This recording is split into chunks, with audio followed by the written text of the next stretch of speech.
Morning. Welcome to everyone. My name is Nayaswami Ananta. This is Nayaswami Maria. This morning, Brahmachari Jitendra will give an inspiring talk to share with you. We're very glad that you could join us today. If you're a guest from the Expanding Light, or from the meditation retreat, or if you're just a visitor to Sunday's service, thank you for coming. Please make yourself at home. There'll be a lunch after service at the Expanding Light dining room. You'd be welcome to join us for that also. I'd like to read from Rays of the One Light, which is parallel passages from the Bible and the Gita, written by Swami Kriyananda. This week the topic is Victory Demands the Courage of Conviction. Truth is one and eternal. Realize oneness with it in your deathless self within. The following commentary is based on the teachings of Paramahansa Yogananda.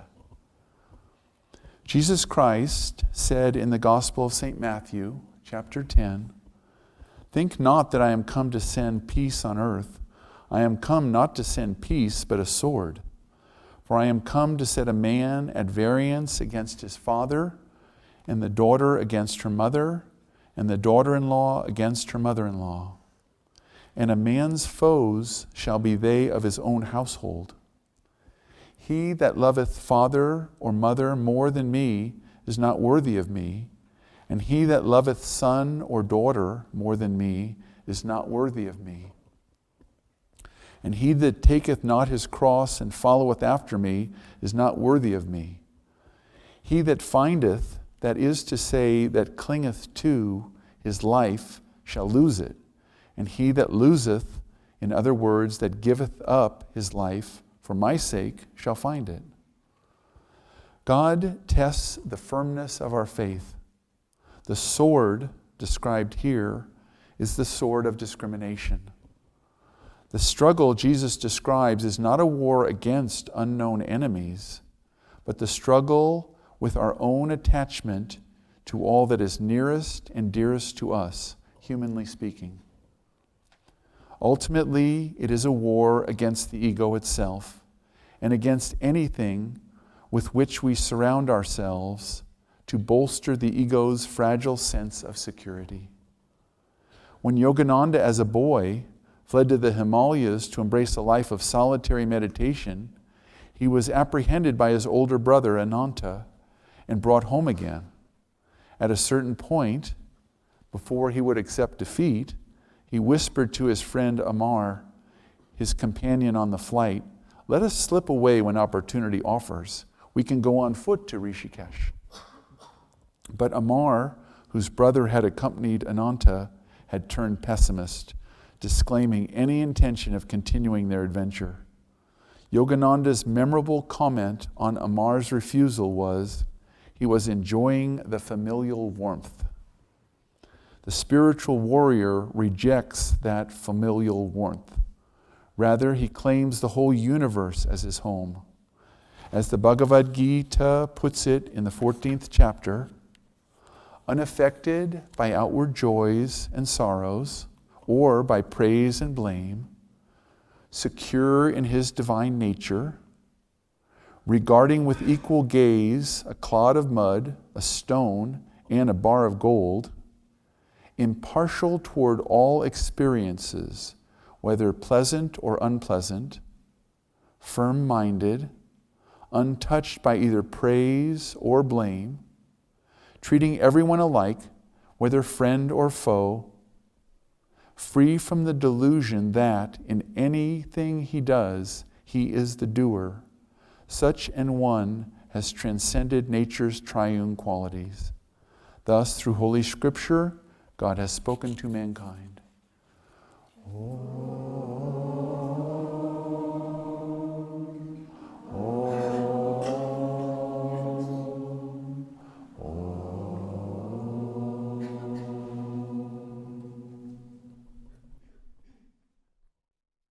Good morning, everyone. I wanted to also take a moment to congratulate all those who received Kriya for the first time last night. So, Master's blessings. I hope you heard the first part. I was wishing all of you blessings, Master's blessings, for those who received Kriya last night. So, in that blessing from our Guru, I'd like to read from Whispers from Eternity, which are prayer poems and prayer demands by Paramahansa Yogananda. With the torch of our devotion, blaze away our dark indifference. Divine Mother, let every slap of correction administered by Thee wring from us, Thy children, only cries for Thy love. Change any moans of our suffering we utter into unceasing wails to be lifted comfortably into Thy cosmic lap. O Divine Mother, teach us, even when we are bludgeoned by pain, to sing only Thy exalting songs of joy. Melt our pride in Thy purifying furnace of all necessary trials, to transmute the lead of unseemly arrogance into the pure gold of humility. Divine Mother, clear out the brooding slum of our selfishness, wherein crouch huddling in pain the starving, ill-clad urchins of our ignorance. Build there instead Thy temple of omnipresence, wherein noble votaries of devotion, solemn reverence, and aspiring love can worship Thee with pure hearts, dressed in the simple, clean garments of single-minded intention. In that golden temple, softly echoing Thy whispered inner guidance, Thy devotees will offer before Thy altar the fragrant sense of unceasing remembrance as they sing to Thee their soul chants. O Divine Mother, we lay eagerly at Thy feet all the fresh cut flowers of our devotion. Our humble prayer to Thee is this: convert the little altar of our united hearts into Thy blazing light of Thy omnipresence. Divine Mother, be Thou the only love of our souls. Ignite our damp wood of earthliness with the flame of infinity. Let the torch of our own devotion blaze in the dark forest of our indifference, restlessness, and ignorance. Inflame our minds with Thy thoughts, our hearts with Thy love, our souls with Thy eternal joy.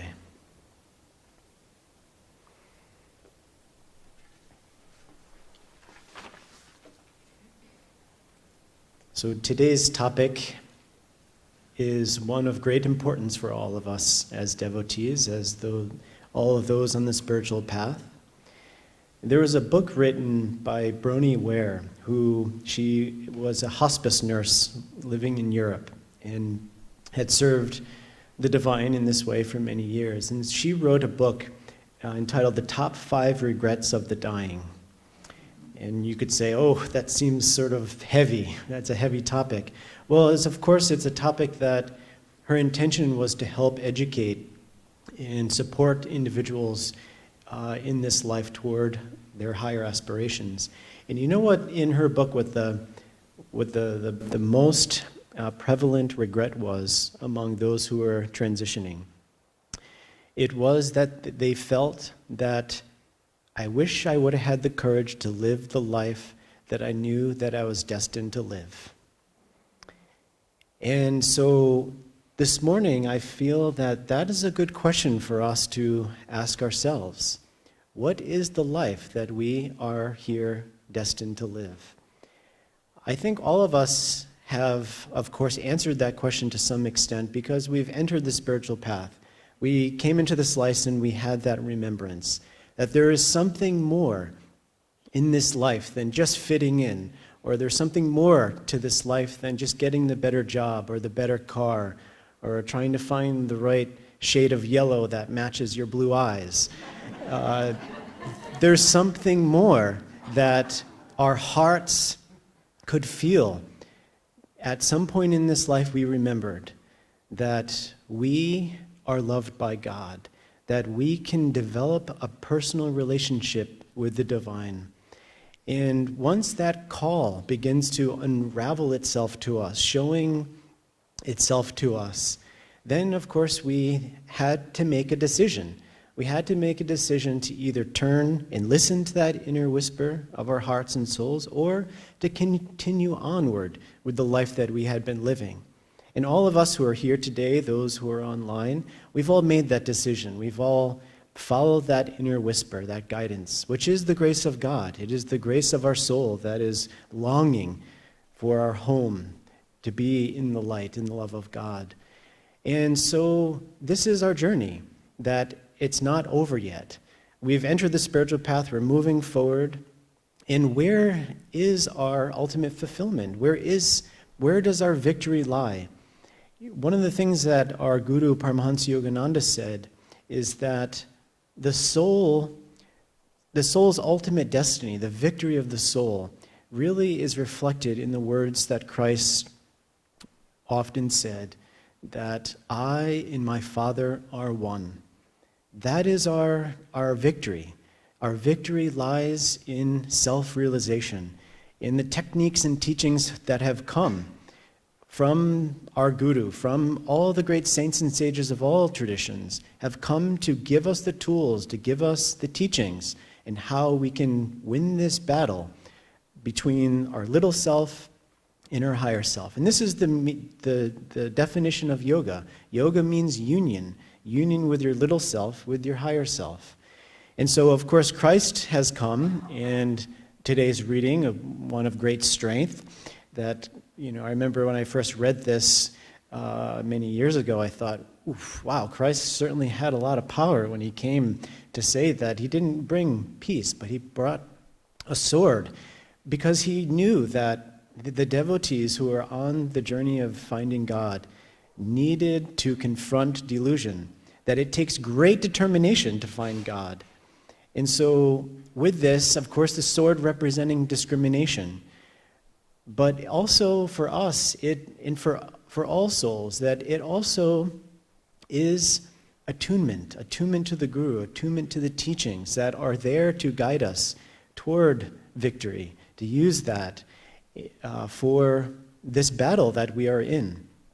And we have to confront that aspect of ourselves that is trying to always bring us into that place of familial warmth, that place of comfort. And there is our soul wanting to march onward. And so there's this inner battle, and this is what is reflected in the battle of Kurukshetra in the Bhagavad Gita. Of course, it's an allegory of the inner battle that we have to face.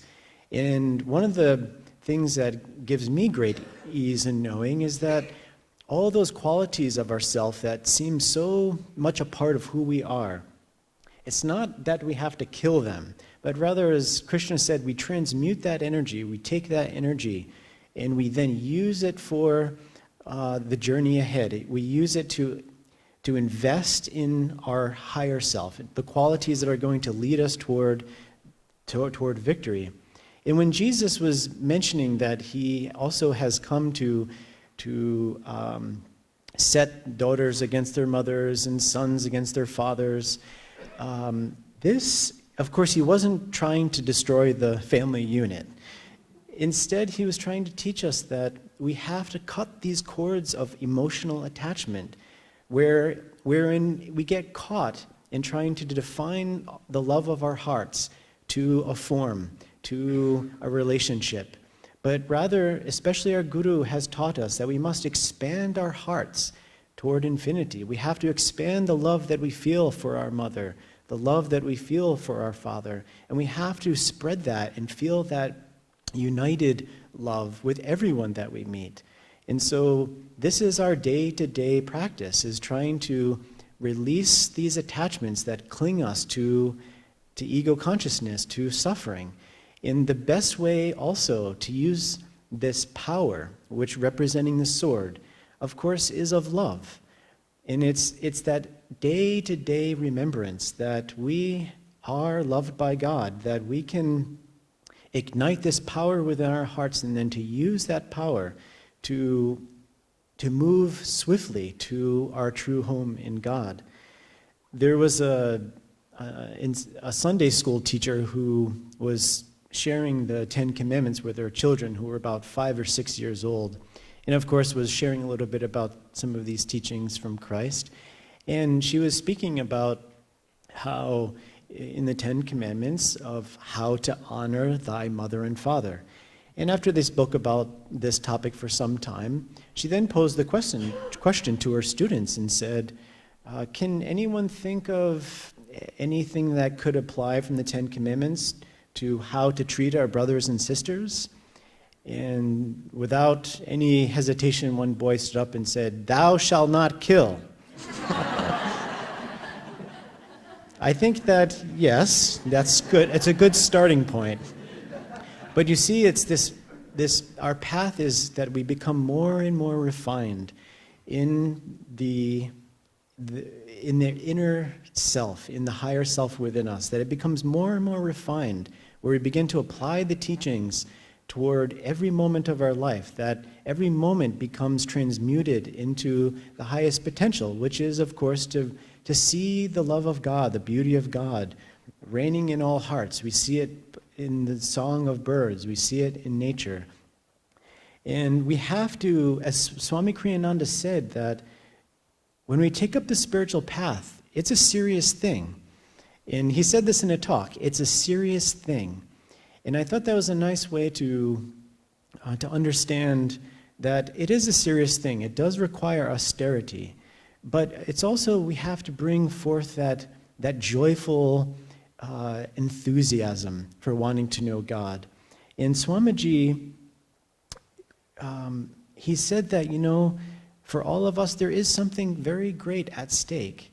It is, of course, ultimate fulfillment in God, that we have that potential in this life.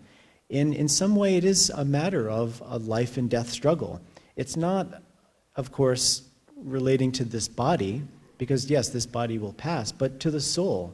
And isn't it a form of destruction to forget who our true nature, what our true nature is? Last night we haven't had power here at Ananda Village for a few days, and thousands of other people also around us. And it was interesting because last night the power came on at some point yesterday, which was great. And last night I came home and it was dark, and I had just forgotten that I had this potential of turning switches on to turn the lights on. So I had to do a couple of things, which required, of course, seeing small items in my room. And of course, I just went forth trying to find these things in the dark. And then I finally realized, turn on the switch. There's electricity, there's power. And I think that in many ways, that plays out again and again in our life, where we just forget. We forget that we have this power that we have to tune into, because that power, which really, as Yogananda Ji said, it's the inner calmness. It's the throne of God rests upon the inner calmness and the inner stillness. And as we tune into that power, ultimately what happens is we begin to see manifested in our life. We see the things illuminated in our life that need to be offered up, that need to be purified. And we have to have the courage to stand there and behold when that becomes illuminated.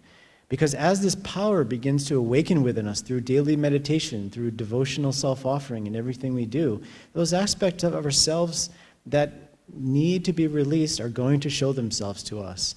And if we keep returning to that inner calmness, as we keep tuning into that power, and every moment that you can, keep every switch on in your inner house, because that light is going to, not only it illuminates those things that need to be removed, but it also is the source of purification. Ultimately, that's the light that will transmute that quality within you that is no longer serving you, in lifting it into greater joy and greater love. So let nothing stand in your way.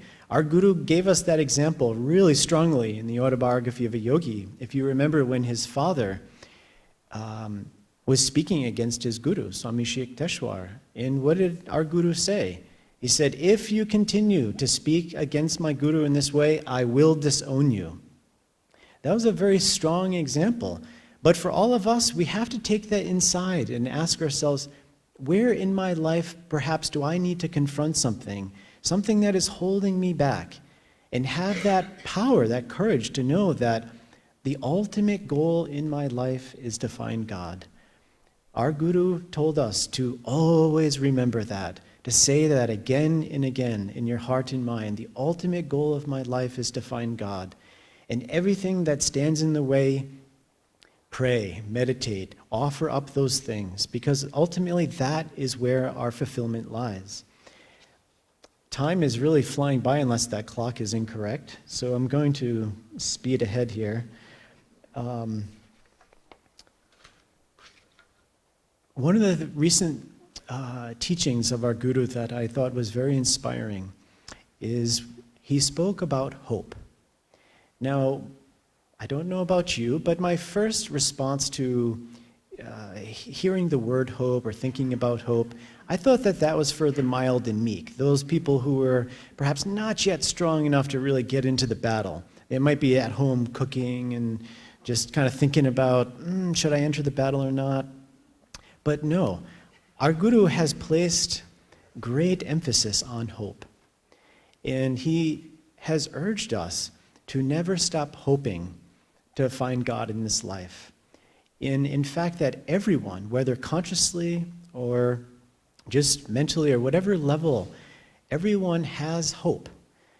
And it's because of the latent divine mansion that lies within, that is constantly urging and whispering to every soul to come home and to find their true purpose, to realize their true fulfillment. And so keep hope alive as you move forward each day. This will help serve us in great ways if we can really keep that hope alive that, yes, my next Kriya breath that I am offering to God, my next practice of Hong Sa, my next measured breathing, whatever it is you're doing that you've been given from the divine in the form of technique or the teachings, to feel that in that you can find God. And when you approach your practice, when you approach the teachings in that way, with that positive attitude, then we begin to have a greater, much greater opportunity to realize the potential in that technique or the potential in the teaching that we're practicing. I very much enjoy the chant that Nayaswami Maria chanted today. And Yogananda actually would tell the story of Sri Chaitanya. And the story of Sri Chaitanya in India, he wasn't one who went around speaking deep philosophical truths about the spiritual path and how to find God. In fact, he said that I only really had a few words that I would share. And thousands of people would want to come hear these few words. And what were those words? It was Radhe Radhe Govinda Jai, spirit and nature dancing together, victory to spirit, victory to nature. Thousands would come in that wake as he said, I only tried to share the burning love in my heart that I have for God, and the love that I see between the mother and the child, between the father and the son, in all the birds, all of nature. And so once Yogananda tells a story that once Chaitanya was walking through the streets chanting Radhe Radhe Govinda Jai, hundreds would start following. But at some point he lost the crowd and he found himself in this large field. And there was a washerman there washing his clothes. And he said, "Washerman, join me in singing to my beloved." And the washerman, holding a bunch of clothes, said, "Get out of here, you crazy person. Leave me alone." And he said, "Oh, please grant me this wish. Just sing with me once to my beloved." And so the man, wanting to get rid of Chaitanya, said, "Okay, once." And so sing with me, Radhe Radhe Govinda Jai. And before you know it, the man dropped the clothes and his arms rose to the air and he's chanting Radhe Radhe Govinda Jai. And of course this beckoned the curiosity of his wife, who came out with her broom saying, "What are you doing with that crazy man? get back to washing the clothes. And of course, Chaitanya said, oh, just once, sing with us, just once. And so the wife started to sing, Radhe Radhe Govinda Jai. And then she dropped her broom and her arms rose, and she started to sing the glory of the divine. And then, of course, all of the townspeople started to come with their brooms, and especially those who liked to gossip. They would come and say, especially to the wife, what are you doing? What are you doing with this crazy man? At once, leave him. And they tried to drive Chaitanya away, but of course, very soon after, they dropped their brooms, their arms rose to the air, and they sang, Radhe Radhe Govinda Jai. And hundreds, thousands, as Chaitanya spread the joy of the love of God that he felt in his heart. And it came from that place within. It wasn't an outward show. It wasn't an outward act. It was born out of that day-to-day cultivation of the love of God that was put into practice time and time again. And then eventually this great magnetism of his burning love for God not only transmuted his own life into a life of joy and love, but it also carried in its wake all other souls who were in doubt, who were skeptical. But just the same, this story that Yogananda would like to tell, and Yogananda would say, sing with Chaitanya, sing the praise of God, sing the love that you can see all around you. And just as all the townspeople got sucked into that wake of divine love and joy, just the same, our inner village, our inner kingdom, also will get swept up in that joy. So although the spiritual path, as Swamiji said, is a serious thing, we have to approach it because many, many lifetimes we have lived and made mistakes. We have thought, just this one time, I could do this just once. But it is a matter of life and death for us spiritually sometimes. But to know that it's done in a way of a joyful, enthusiastic self-offering each day, that we get to live our life in the search for God. To kind of start to close here, I think many of us are aware, if you're not aware, our guru would often encourage people to become a smile millionaire. And I learned recently that when Yogananda first started to spread this message was actually during World War II, during the Depression.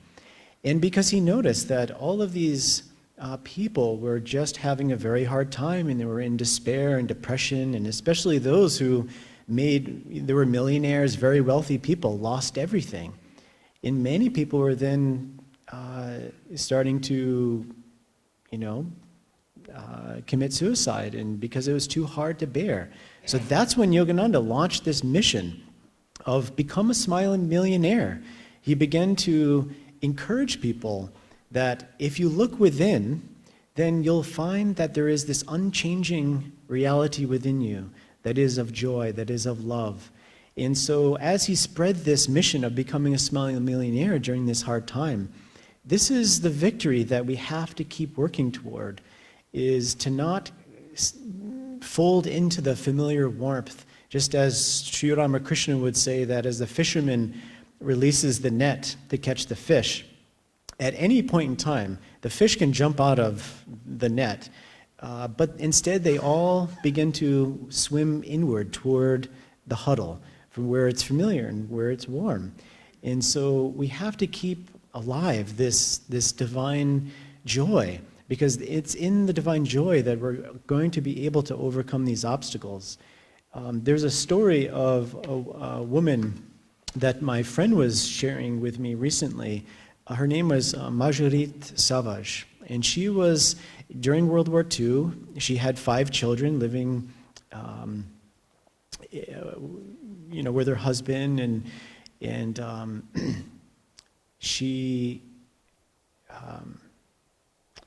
she was displaced and had to move to the countryside in Poland. And it was a very challenging time. She got displaced from her husband as well, and so she had 5 girls. And no food, hardly no shelter. There was sickness everywhere. It was a really challenging time. But the story of the daughters would share how she always kept her faith really strong. She always kept positive. No matter what was happening, no matter what the circumstances, she would turn anything into a fun game with the children, or she just kept that faith alive. She had a relationship to God, and she clung to that during this challenging time. And so it came a time that she became very ill. And so she was hospitalized. And the story that one of her daughters shared, which she was about 7 years old, she said that she heard the nurse's footsteps walking to where the daughters were. And she just had this intuitive feeling that mother has passed. And so she decided to go visit her mother. And when she walked in their room, the mother was laying on the bed. And after such a hard time of raising 5 girls in these really challenging circumstances, there she laid on her bed as she just passed away with a big smile on her face. And that's the victory. The victory is if we hold on tight for this life, then the joy, the love of God, we will know at our last breath that we have always been with God, we always will be with God, and that joy will set us free. And I'd like to close with this poem that our Guru wrote, which I invite you to close your eyes and just accept this as a gift from Guruji in your heart. In this poem by our Guru, "My love told me to love thee alone. As winter came with its garment of cold lily flakes, my desires for summer joys were dulled, and I was told to seek the warmth of thy heart. As spring came dancing, decked with mirrored flowers and sprinkled with wild perfumes, it told me to love thee. Summer came singing through leaves and swishing through pines, urging me to sing of thee. Even the soft-hearted sod caressed my hasty footsteps and cautioned them tenderly to approach thy temple everywhere. And the fragrance told me to follow its trail to the secret cloister in the forest of pollen. And the birds told me I should try to sing of thee as they were doing. In the breeze blowing over the lake, rouse the ripples of my devotion to play over thy bosom. And with the bowed blades of grass I learned to bow my head to thee. The incense told me how fragrant thou art, and that I should make my heart perpetually burn with sweet scented goodness before thy throne everywhere. The mute, downtrodden, uncomplaining little stones told me to behold thee in those people who try to tread upon my happiness. In the foolish forgotten years told me to send a message of love encased in every second. And every thought told me to seek thy hiding place in their hearts. And my love told me to love all things in thee. And my love whispered to me to love thee alone. Om Guru.